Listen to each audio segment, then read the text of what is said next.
strip down for y'all. Do it. You already saw Playboy. One more, too.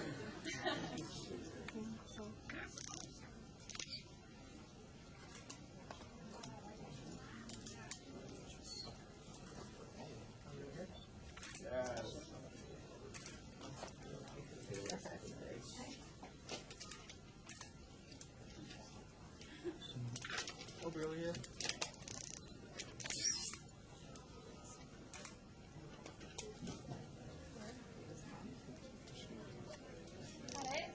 Aubrey, so what's next for you? What's next for you, Aubrey? I'm taking the stage again. I loved Broadway. It was one of the best things I've done in my career. So going back on stage with the Tony Award winner, Jerry Mitchell, who was the choreographer of Hairspray.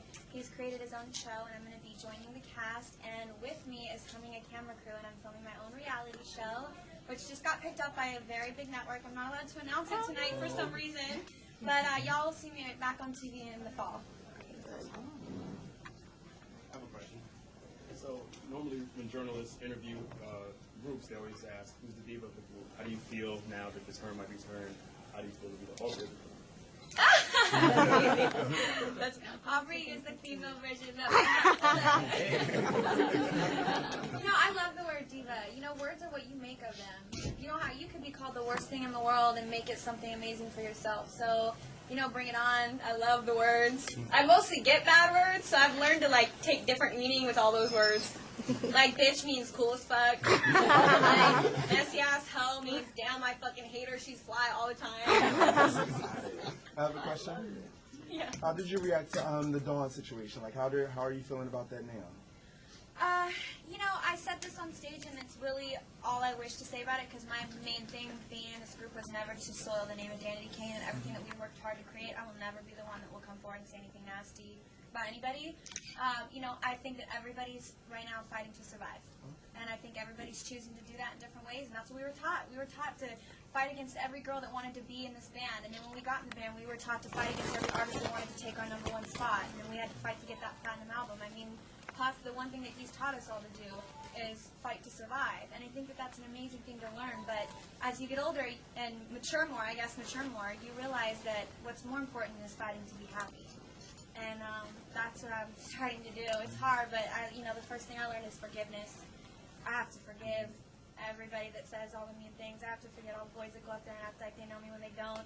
I have to forgive the girls in my group that didn't hold on to our legacy the way we always dreamed of it. I have to forgive it, and I have to forgive myself for wishing that I could have done different things, and change the past and really still have Danity Kane be the success that it was and always will be. Okay. Question, Aubrey. Yeah. If you hadn't ended up doing Danity Kane, what do you think you could do in right now? Well, these are my two answers. If I had never been a singer or entertainer, I would want to be a professional ice skater or Miss America. Not Miss USA, though, because Miss California damn lost her mind. She lost her mind. But what do you think you would be good?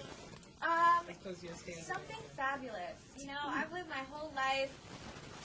I was criticized all the time. My mom said this to me, people really love you in life, or they really hate you.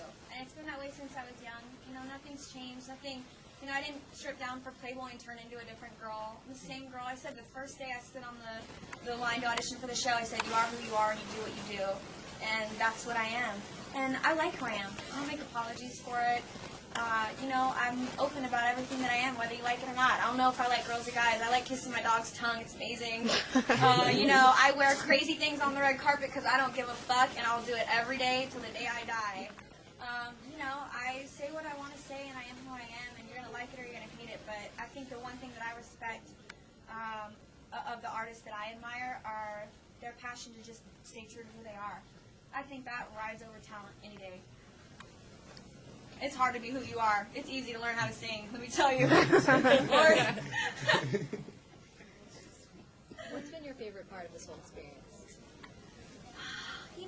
I came into this, honestly, really wanting to work with Diddy.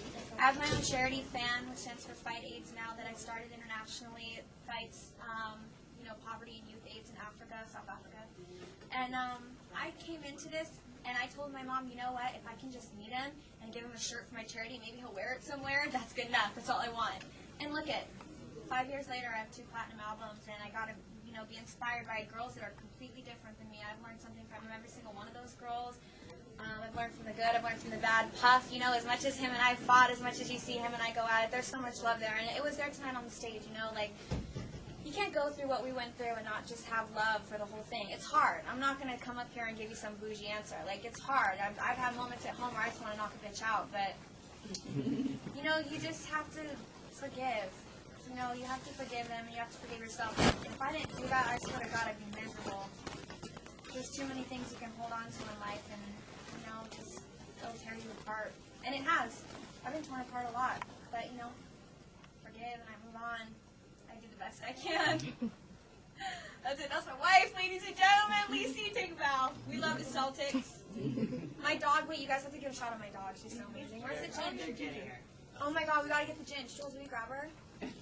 We dyed ginger green for the Celtics. I didn't hear you. Oh, sorry. I didn't hear you mention anything about a solo career. So, are you in the studio? Is that the plan? Well, for me, I think, being in the studio and recording with the group was such an amazing thing, and I think what we were able to do with all 5 of our voices, which are completely different, was something so amazing that right now, I'm in the studio and I'm creating, I'm writing the most. I'd say I'm writing more than I ever have.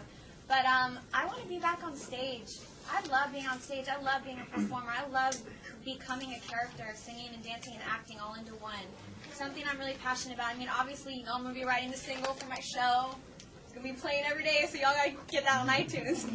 But, right now I want to be back on stage, and I'm really just going to do what makes me happy. I'm not going to do what everybody wants me to do. I'm not going to, feel like there's any need to do something more than something else. I love being on Broadway. I love being on stage.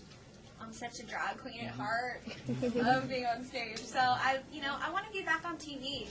I love just being real for people. When I go places, and new places that are, in the middle of nowhere that you would never think, and I meet so many people that just, are so excited that I am who I am and they're inspired by that. I love that. I hope to God I could just keep inspiring people like that way. We got to take a moment for Ginger. Hold on, everyone. Gintro Day! Everybody? She's so amazing. That's her Celtics band right there. She has that on every game. And she doesn't have it on the Celtics lose. Celtics are winning right now. Oh, yeah, what's the score? I just want to say my roommate is a Lakers fan, and we have a big rivalry in our house, and so last night she took Ginger and painted her nails purple. She thought it was unacceptable that she was green. This is the kind of fun stuff you're going to see on my reality show. You Twitter, right? I do. I'm signed up. Oh, that's hot. And a friend of mine said, a Twitter friend, said you actually called a friend of hers when she was feeling down. Yeah. She was feeling down. You go, that's really, you left yourself really open by interacting with your fans like that. I do. That's why I want to get back on reality TV. I love inspiring people. I love fans. I love helping people have a bad day. God, if somebody could come in and make me feel good, if there was somebody that could call me and make me feel good when I was down, I would love that. So why not do that for other people? It's funny, most of the people, I'd say my, Fab Four that worked for me, they were all fans before. Now they all work for me. I just keep my fans close. I love them. I support them as people. They support me as a person. They get what I'm trying to do. And it was so random. My roommate and I were watching the Lakers game, and I was like, I want to call people and just talk to them and see what's up with them.